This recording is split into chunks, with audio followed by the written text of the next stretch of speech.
July 17th. Welcome to the program, folks. Thank you. It's been a while since I've had a live program. I've had a couple weeks where I was gone, and then I've had some technical problems off and on. And oh my gosh, I did some investigation, and here's what I found out. Yes, some of my technical problems is because there has been some attacks on us trying to keep us off the air. Because here's what I do, at least an hour or two before every program. I sign in, I go on, I do tests to make sure everything is working correctly, and all I got to do is come on the air, and then all of a sudden it just seems like boom, I get here, connection problems, internet problems, etc. But tonight we're good to go, folks. So thank you for being patient with me on this. It is, I said, July 17th, and welcome again to the Sedona Connection program. So, well, what in the world? I always try to give an update on the exchange in the early parts of the program. So what in the world is going on? Well, there is nothing new. Again, it's really important to understand that I have absolutely no control over the release of the funds.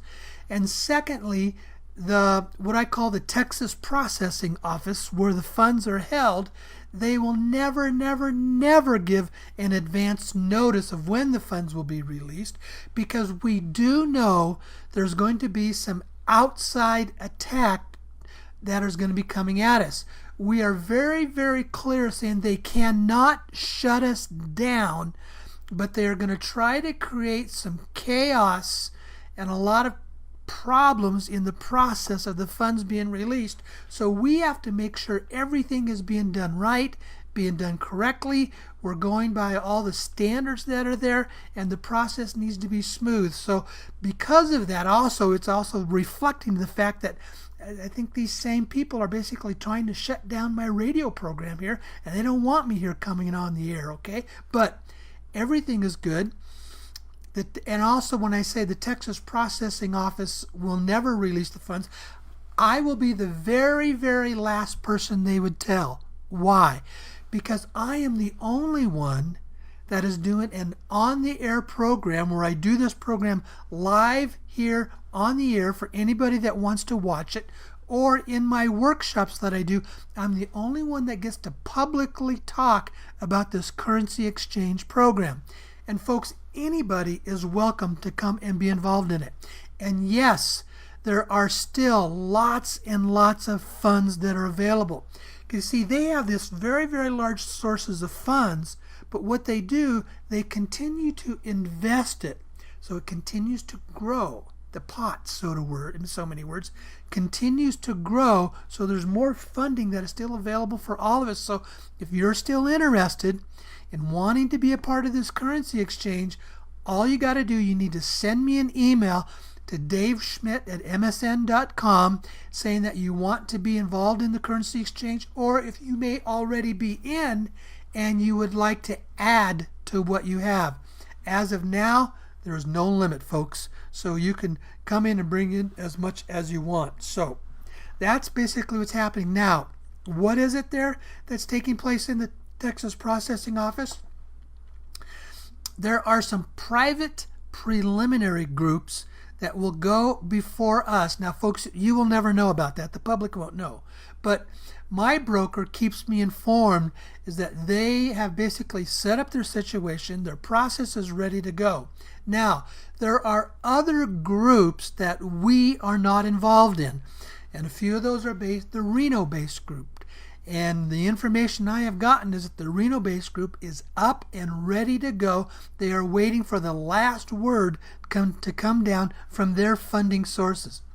Things are close, folks, but again, we never know, because see, the release of these funds is tied into what's going on in the global political scene and the global financial scene. Because this kind of money being released has a huge, complete impact on the global economy. As you know, I'm a very big reader of Ben Fulford. He's one of the best, what I call, inside intelligence information sources of what's really going on in this world. Ben has always been saying that there's going to be what is called a jubilee, where there are literally going to be $1 trillion or more that are going to be released out to the people. It's important to understand, though, that the jubilee has nothing to do with our currency exchange. Now, somebody tried to call in on Facebook while I'm doing a program here, folks. That doesn't work, okay? But what he calls in the Jubilee has absolutely nothing to do with our currency exchange. He did report a little over a month ago that the whole issue with the dong, the dinar and the Zimbabwe dollars, that people are talking about being able to walk in and being able to be paid and take their currencies in, that was all basically a fake setup and there is no such thing. And he's absolutely correct. What you are seeing or reading about on Dinar Recaps is not our program. We have absolutely nothing to do with that. We are a private exchange. And we, as a private exchange, we are authorized by the U.S. Treasury. Now, I have been told that any brokers that are basically bringing in funds in this currency exchange, they have to be authorized by U.S. Treasury. And we have a contract with the Texas Processing Office, who also has a contract with the U.S. Treasury. In fact, what I am told is the White Hats in U.S. Treasury oversee their office and their process. So that's basically the update of what's happening on the currency exchange. Now, I've been talking about weekly programs, and I've been doing these programs about, perception and stuff like that. And this week I was going to talk about consciousness, the importance of understanding consciousness. It's extremely important. You don't have to go into this really in depth and stuff like that. But what consciousness really is, it's a form of awareness, alertness, and processing, how you process the everyday experiences that come at you. It's important to know that those of us that are involved in this exchange need to be aware and awake to what is happening around us, because yes, there's going to be an attempt to create chaos around this process. There's some coming changes that are coming our way, and I've been reading some of the podcasts about this, or watching them I should say, and there's a new technology that is out there that they use electromagnetic frequencies, these electromagnetic waves, and they use cell towers to implant thoughts into our brains and influence our behavior. Did you hear that? They're using, it's almost like an electromagnetic frequency or even a cell phone type of a communication. They come down through the cell phone towers, and the towers are used, they're relay systems, and if you are within access to a cell phone tower, they have the ability to start shooting literally electromagnetic frequency-based thoughts into our brains to influence our behavior and what we are thinking. But what's really important is that whatever they attempt to bring at us, if we choose to be aware, to be awake, to be alert, we have the ability to bypass it and overcome it, and it will have no influence on us. It will have the attempt to influence people who are asleep, if that's the appropriate term to use. They're just going about their everyday affairs and they're not awake and alert to what's going on and what's taking place around them. And that those people are the ones that are going to have the ability to be influenced by this new technology. What I call it is they are in the process of using this new technology to basically implement a new form of slavery.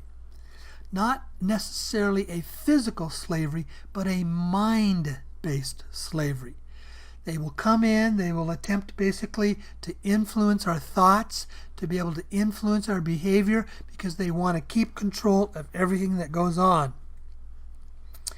But it's important to know, as I mentioned, that those of us that remain awake, aware, and alert, we have the ability to sense that's coming, and you will be able to bypass it, because the power of your thoughts is what creates your experiences, and you have that ability to bypass that is there. Now, as I said, you can be certain that those of us that are involved in the exchange and that we're going to be the recipients of millions of dollars, that we can probably be some of the primary targets. They obviously don't want us to have this money. They can't stop it, but they want to create chaos around it so we don't use it or implement it wisely. On a side note, there's this one lady that I'm involved with in a lot, and she's my primary contact in the exchange, and she's personal friends with the people that run the Texas Processing Office, and I talk with her on a very, very frequent basis. And she has basically said that she has been under forms of attack coming at her, and it's an EMF-based attack system, and basically it's attacking her physical body where she just gets worn out and tired, and she can hardly even walk sometimes. I had one day that happened to me very strongly. And there have been some times it comes at me just a little bit. And I don't know if they're testing this on us or how much they're trying to control us. But all I know is that sometimes it affects my physical feeling and I get tired very quickly. But it doesn't impact my thinking. Okay? So, now, it's important to know, and I've shared this in past programs, it's our thoughts that create the reality that we experience.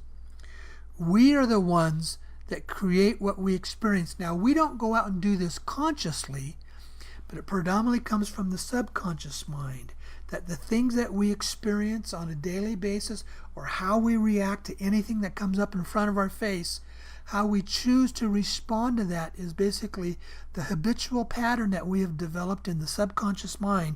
But we need to know, again, that we have the ability to always, always, always rise above it. But it will take work to do that and to be aware of it.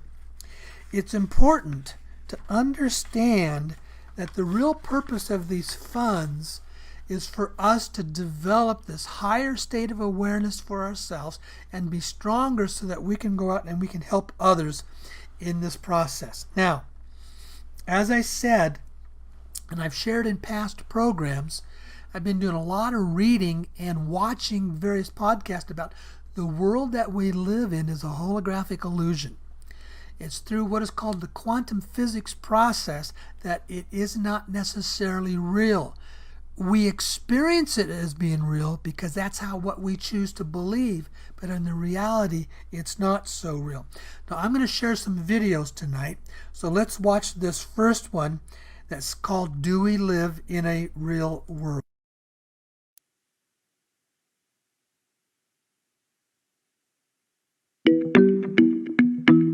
On the timeline of humanity, the question of reality has always been all around us. That's kind of the point. It's the fundamental question of our existence. Are we living in a tangible, objective world, or is our experience a complex illusion? Can we trust our senses, or are they hardwired to deceive?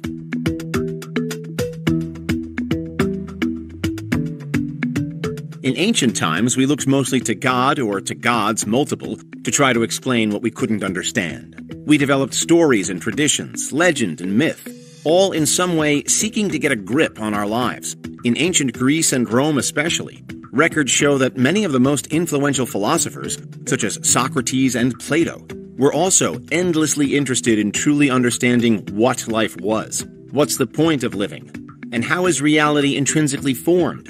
By the time of the Renaissance and the Enlightenment, there were multiple theories erupting all over the world map. Human beings have always been naturally inquisitive, but in just the last few hundred years, we've really outdone ourselves, all leading up to now, a moment in time when almost everyone alive has likely at one stage asked themselves questions like, why am I here? And how do I know that what's happening really is what's happening?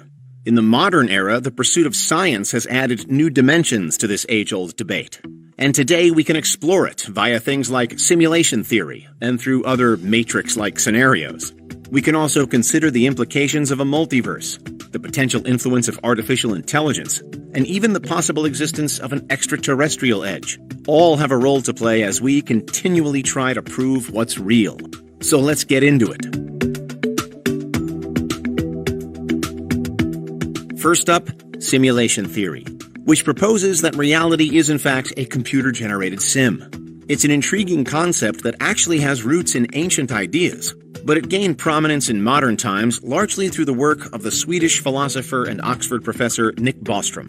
Bostrom's seminal 2003 paper, Are You Living in a Computer Simulation?, suggests that if a technologically advanced civilization can create realistic sims of their ancestors, a prediction that many models do make, then the odds of us existing in a base reality are extremely slim.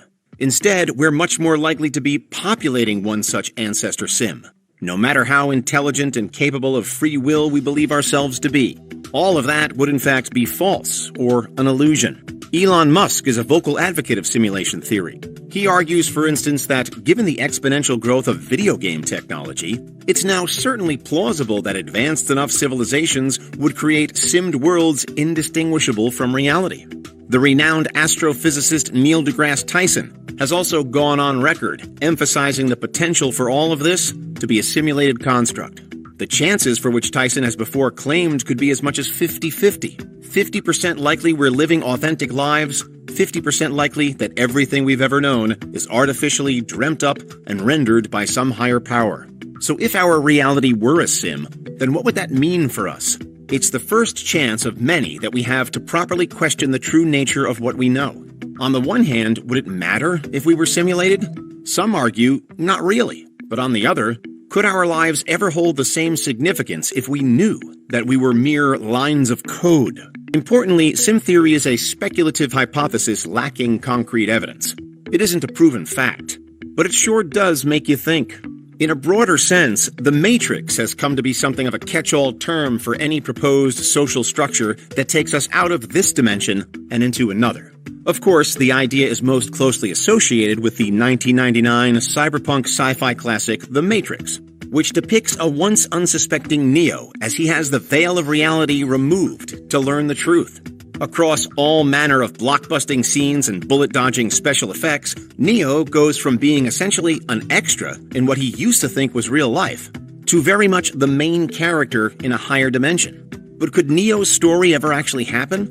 Recent advancements in artificial intelligence certainly have fueled speculation about the...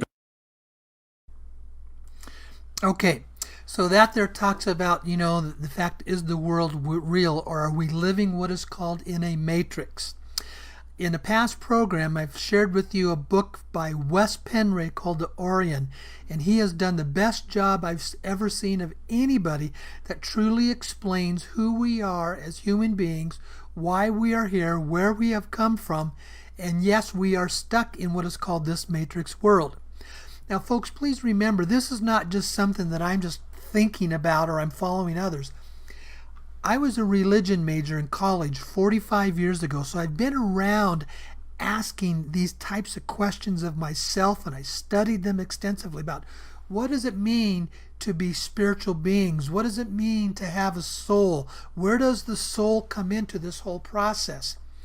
And what Wes Penray says in his book, The Orion, is that we are souls that have chosen to come in here to basically have a physical experience here on this planet Earth.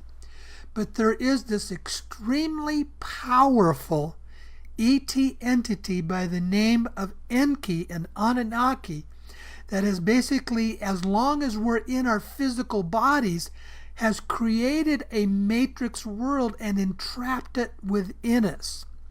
Now, in the Orion book, he does tell how we are able to free ourselves from this matrix world.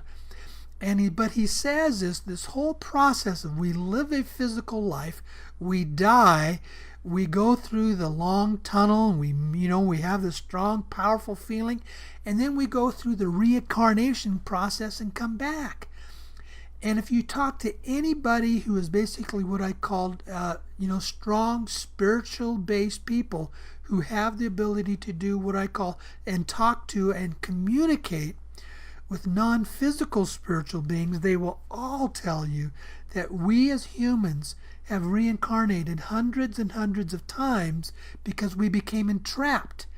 And the only way at this point, prior to what we knew, how to get out of this, is that we had to raise our consciousness to being in a place of complete love and compassion where the ego consciousness was undone.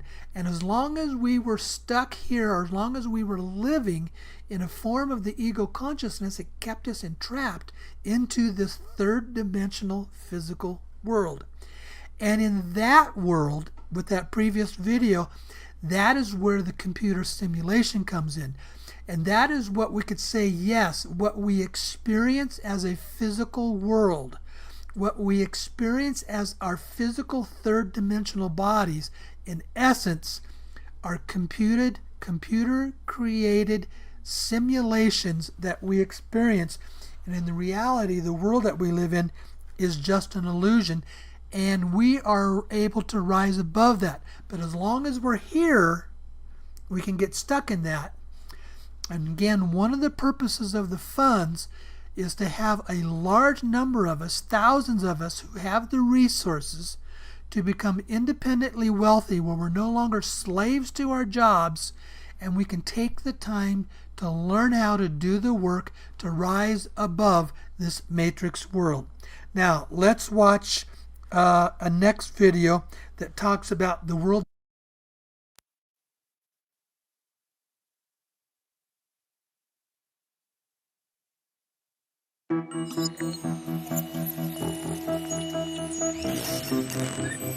What if the universe is an illusion?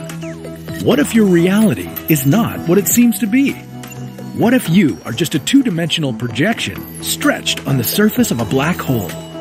And what does a black hole have to do with all this? This is What If, and here's what would happen if you lived inside a hologram. I know what you think. This isn't real. How can we live in a hologram if everything around us is three-dimensional? Well, prepare yourself for a big reality check, because this unified theory can explain everything about the fundamental laws of our existence. The holographic principle. We talked about it a little in the episode where a black hole deleted the universe. You may want to watch that one again. Because of all places, the holographic principle starts in a black hole. When you eat, say, a bagel, your mass increases by the mass of that bagel. With your mass increased, your volume grows, and so does your surface area. For a black hole, it's different. It's only the surface area and not the volume that increases with every bite. It's like the swallowed matter or energy doesn't make it inside the black hole, but rather gets stuck to its surface. Or like if you, instead of eating the bagel, just taped it to the outside of your stomach. Black holes themselves are three-dimensional, but their contents can be projected on their two-dimensional surface. And that gave scientists the idea of the holographic world. You, me, and everything else in the universe is made up of atoms and molecules. Atoms and molecules are made up of smaller subatomic particles, and those particles, in turn, are made up of something even smaller, the information about their state in time and in space. These particles are so small that our eyes can't detect them. We just know they're there. And we know they don't answer to the classical laws of physics. It's up to quantum mechanics to interpret their nature. One of the ways to understand the smallest fundamental particles is through the string theory. The string theory is purely theoretical, and the mathematics behind it is complicated. Nobody has ever solved it yet, but maybe we can change the rules a little bit. If you're trying to solve a complicated problem, you can map all the volume of the universe across its boundary, like a hologram. The nature of the problem changes because, for the two-dimensional universe, we don't need to count quantum gravity in. That turns the nearly impossible-to-crack mathematics of the string theory to maybe doable equations. It's not a solution yet, just a shortcut to the solution. But once you figure out how to solve it, you can transform the solution into our three-dimensional space.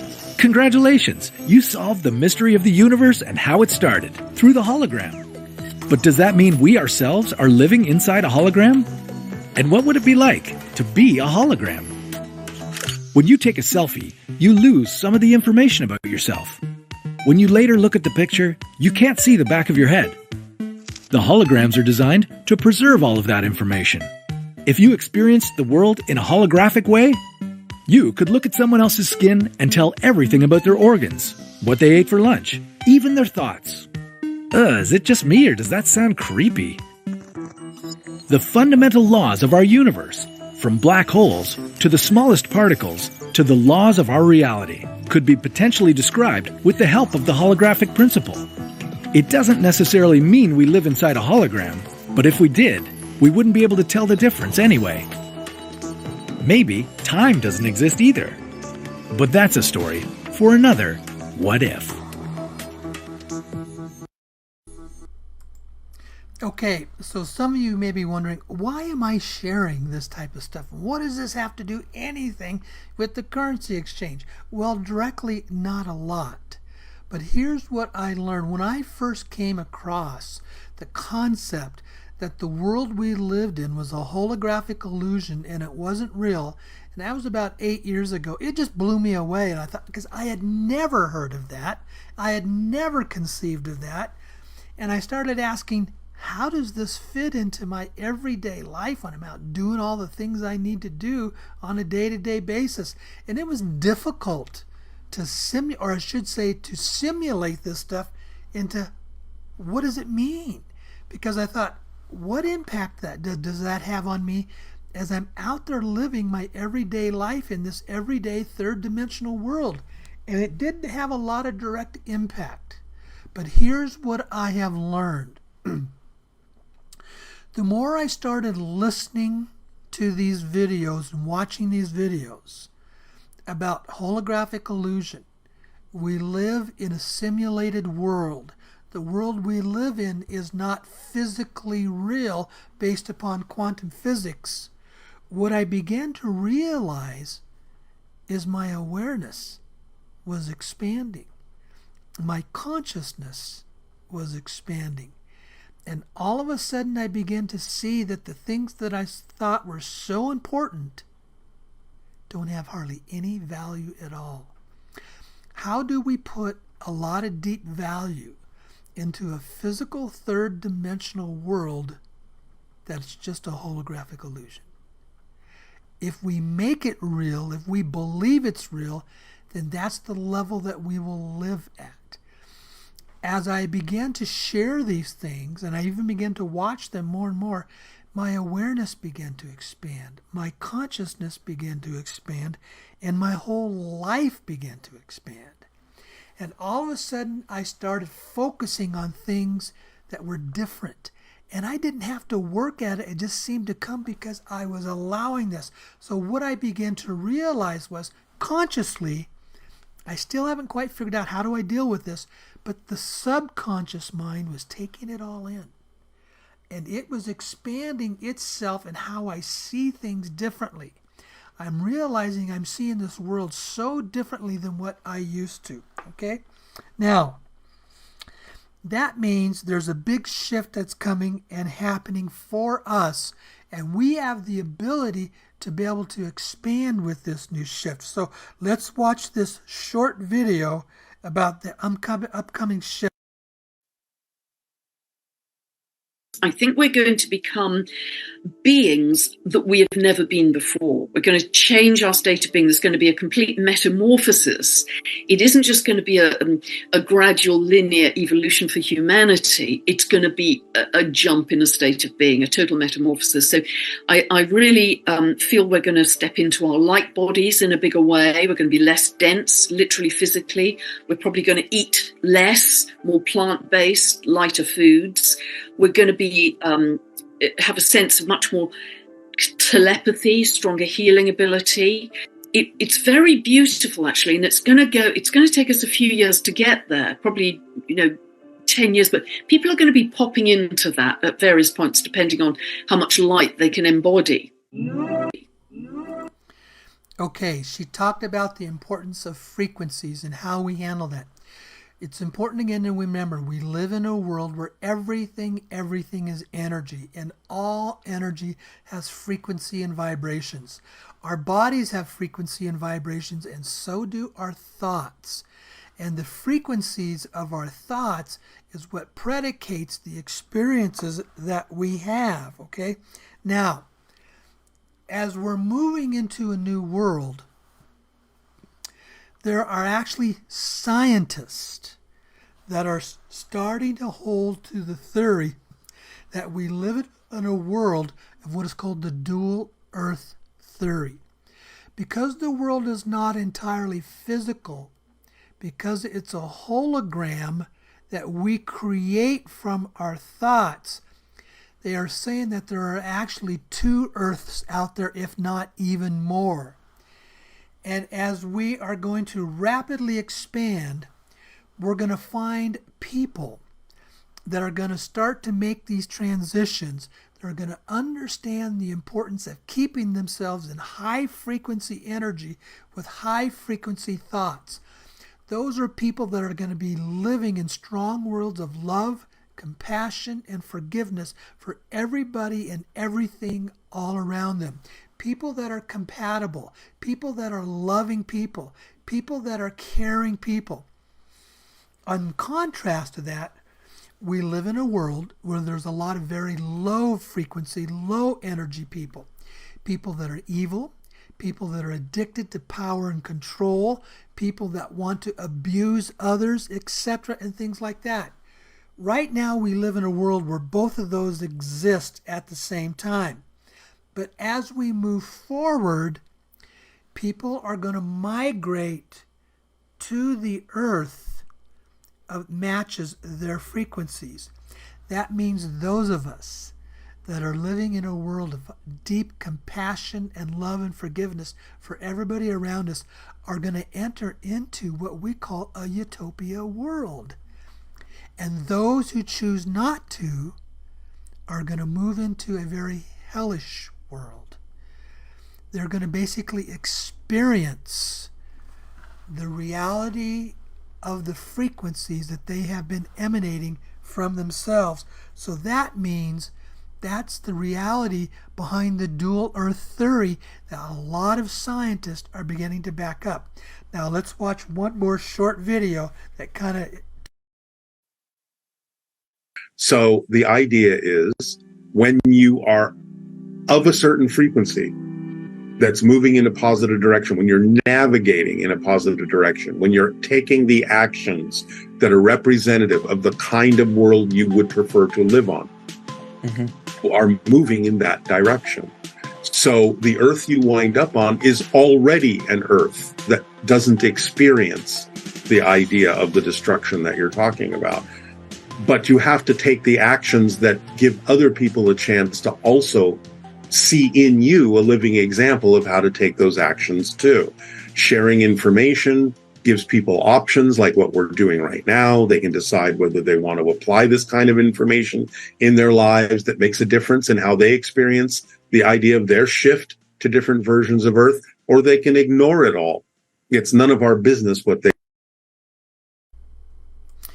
Okay, so that's a small example again of what I was talking about. It's important to understand that we live in a world where our thoughts create our reality and our thoughts create the experiences that we have with ourselves and with others around us. And that's why we need to be aware of our consciousness, the awareness and the perception of the world we live in and what is going on around us and how we're processing that within ourselves. Those of us involved in this currency exchange, we're having the opportunity to be trailblazers. There aren't, remember, we live in a world where there's, approaching 8 billion people? Now, the vast majority of us in the exchange are here in the United States, but it's important to know you don't have to live in the United States to be involved in this exchange. I've got lots of people from multiple countries that are involved in this exchange.